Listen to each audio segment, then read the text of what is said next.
outsider at first. And it did take me quite a few years to sort of grow more into the group, and find myself at home, really. What if the quietest member of one of the world's loudest rock bands was actually the mastermind behind their biggest hit? In 1980, Queen unveiled a track that defied expectations. No flashy guitar solo, no lush vocal harmonies, and certainly nothing that resembled their usual grand rock theatrics.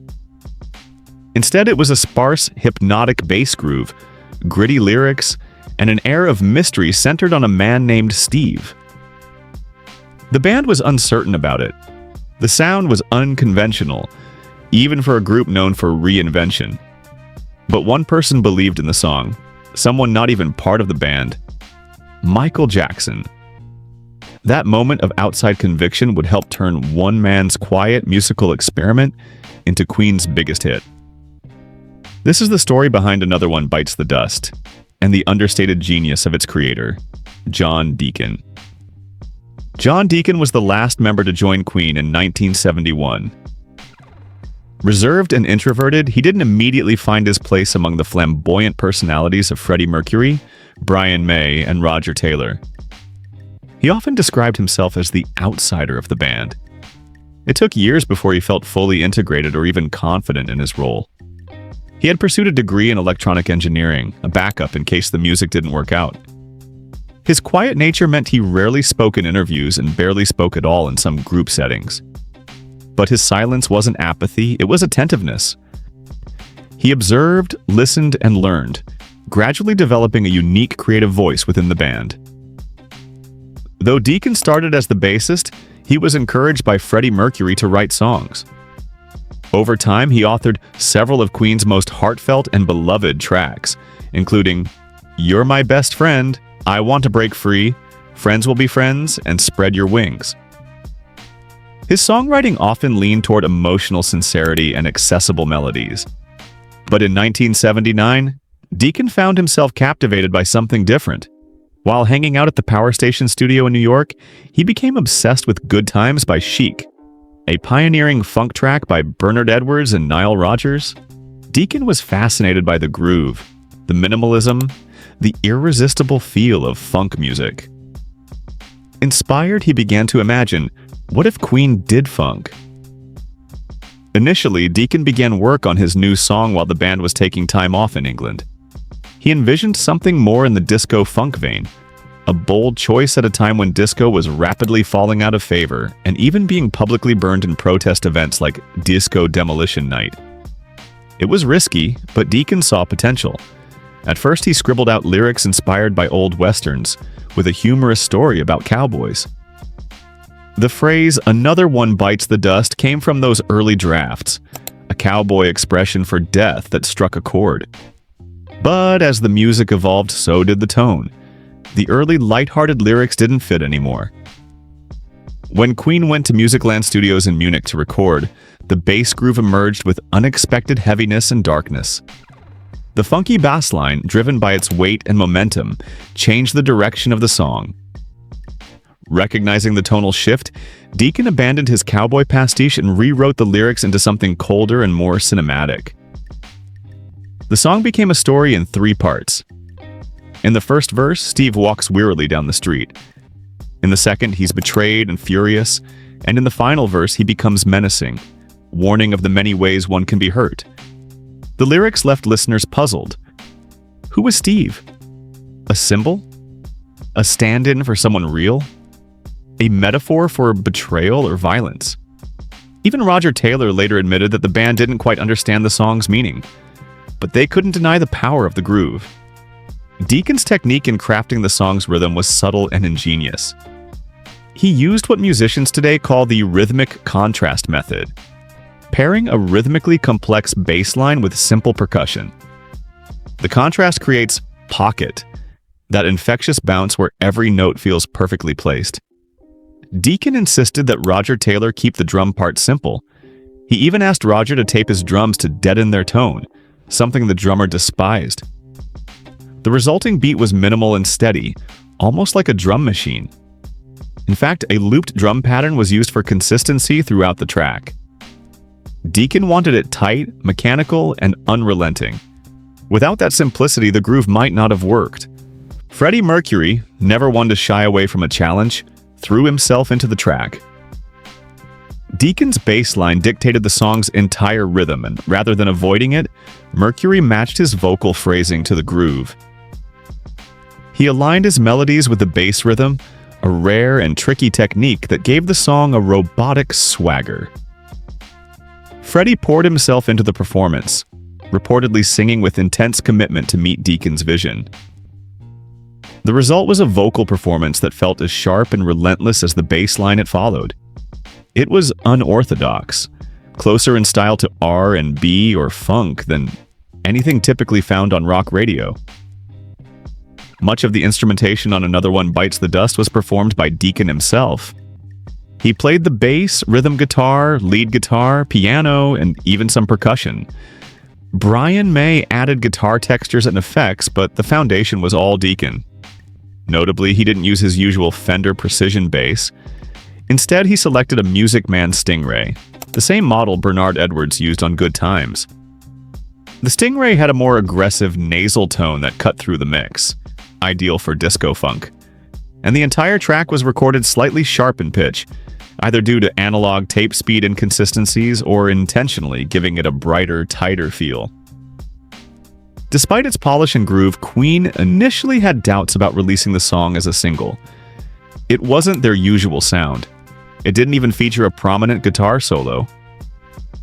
The internal debate dragged on until a crucial backstage moment shifted everything. After a show in Los Angeles, none other than Michael Jackson came to visit the band. He'd been sitting in the corner of the rehearsal room, quietly nodding to the beat. He approached the band and told them point blank, "You guys have got to release this." Roger Taylor balked. "You're kidding," he reportedly said. "That's never a single." But Freddie Mercury and John Deacon listened. They trusted Jackson's instincts and took a chance. They released Another One Bites the Dust in August 1980. The rest is music history. The song became Queen's biggest hit ever. It topped the Billboard Hot 100, staying there for 3 weeks and spending 31 weeks on the chart. It sold over 7 million copies and marked Queen's first major crossover into black and disco audiences. The song was so convincing in its funk authenticity that many listeners assumed the lead singer must be black. Freddie's voice and delivery blurred genre lines. In New York, Deacon recalled being stopped in traffic near Madison Square Garden and hearing young black men call out, "You guys are bad." A cultural nod of approval that showed how deeply the song had penetrated a different musical world. Some of the most memorable elements of the song weren't planned at all. During the breakdown, producer Reinhold Mack was experimenting with a digital effects unit called the Infernal Machine, which had been loaned to them from a French company. While trying to mute a track, Mack's finger slipped, sending the sound through the processor by accident. The resulting warped, swirling sound was strange and otherworldly, unlike anything anyone had heard before. It was an accident, but everyone agreed it worked. Another unplanned moment came at the very end of the track. After Another One Bites the Dust had topped the charts, Deacon confessed to Mack that there was a small mistake. He had forgotten to mute a hi-hat at the very last second of the recording. If you listen closely to the final moment, it's still there. A tiny imperfection in an otherwise immaculate production. At 110 beats per minute, the tempo of the song has an unexpected legacy. That exact rhythm is now recommended for CPR chest compressions. It's used in training courses today alongside the Bee Gees' "Stayin' Alive" as an example of the ideal pace for saving lives. That a song about death now guides life-saving techniques is a twist few could have predicted. Queen tried to build on the success of Another One Bites the Dust with their next album, Hot Space, released in 1982. The album leaned heavily into disco and funk, following Deacon's direction. But the reception was lukewarm at best. Freddie Mercury himself described it as more of an individual experiment than a unified band effort. Fans weren't ready for Queen to go full funk. It would take years before Hot Space earned retroactive praise for its boldness. But even as the album faltered, Another One Bites the Dust stood alone. It wasn't just a song, it was a risk, a departure, and a transformation. John Deacon, the quietest member of Queen, had written their loudest hit. And Michael Jackson, one of the boldest voices in pop, saw its potential before anyone else. That combination of humility and vision, simplicity and groove, made Another One Bites the Dust not just iconic, but revolutionary. It proved that rock could funk, that Queen could cross over, and that sometimes the most powerful sounds come from the most unexpected sources. Though Another One Bites the Dust eventually became an anthem, its journey from studio jam to chart-topping phenomenon was anything but assured. Within Queen, there were artistic differences and evolving personal dynamics that influenced every creative decision. By 1980, Queen was already a global rock powerhouse. With iconic albums like A Night at the Opera and News of the World, they had secured their place in music history. But success didn't come without tension. The band was known for 4 distinct personalities: Freddie Mercury's flamboyant charisma, Brian May's meticulous precision, Roger Taylor's raw energy, and John Deacon's quiet calculation. While Mercury often took center stage, Deacon's role was far more integral than his demeanor suggested. Internally, Queen was also evolving. By the end of the 70s, the band had begun experimenting with new sounds. Tracks like Don't Stop Me Now and Crazy Little Thing Called Love hinted at Mercury's growing love for genre bending, from jazz to rockabilly. Meanwhile, Brian May remained more traditionally rock-focused. Roger Taylor leaned toward heavier, punk-influenced rhythms, and John Deacon, always a musical sponge, was increasingly fascinated by funk and soul. His obsession with Good Times by Chic wasn't just fleeting curiosity, it was part of a broader shift in what music could be.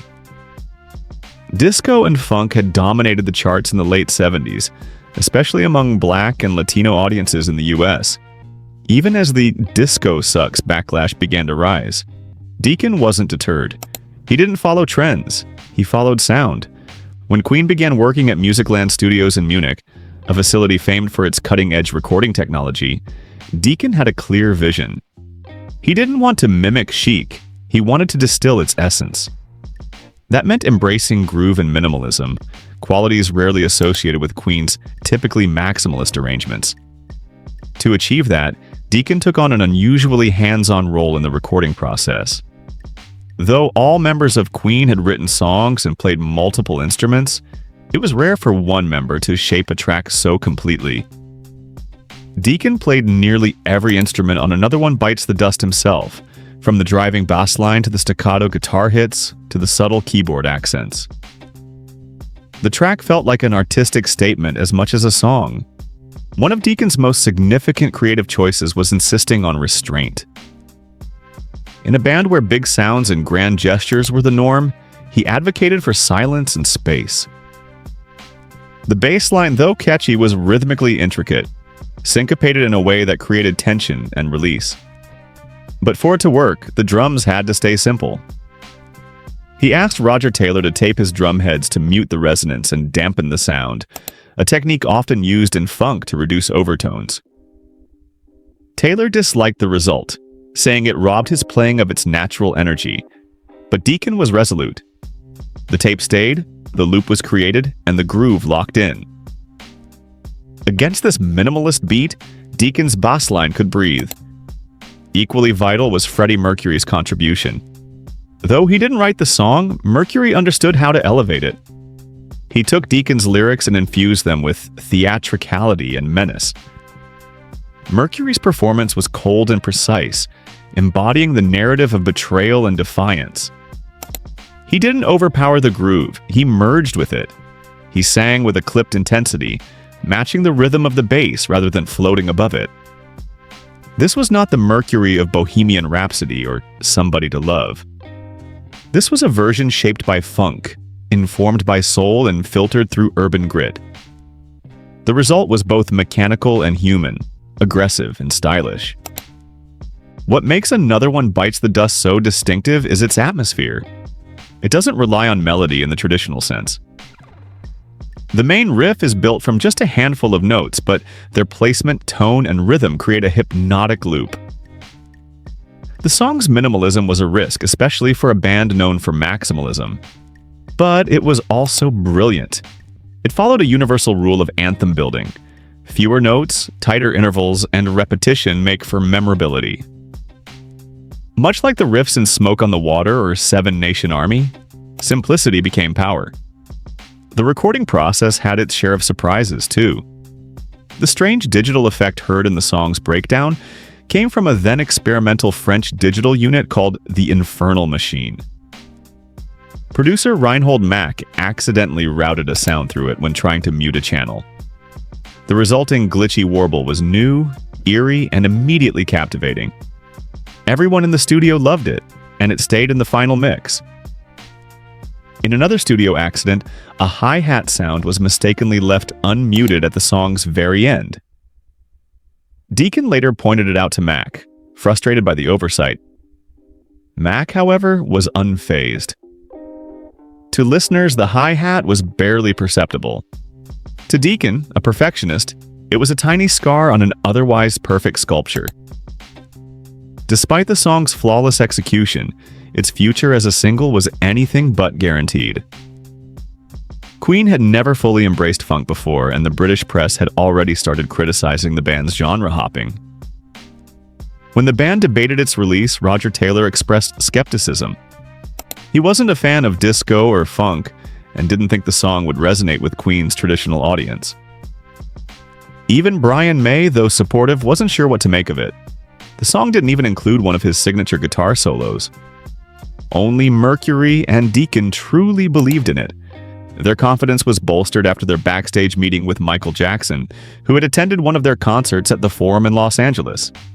Jackson's influence can't be understated. At the time, he was about to enter his own imperial phase, with Off the Wall earning critical acclaim and Thriller on the horizon. He had a deep understanding of rhythm and production, and an ear for hits.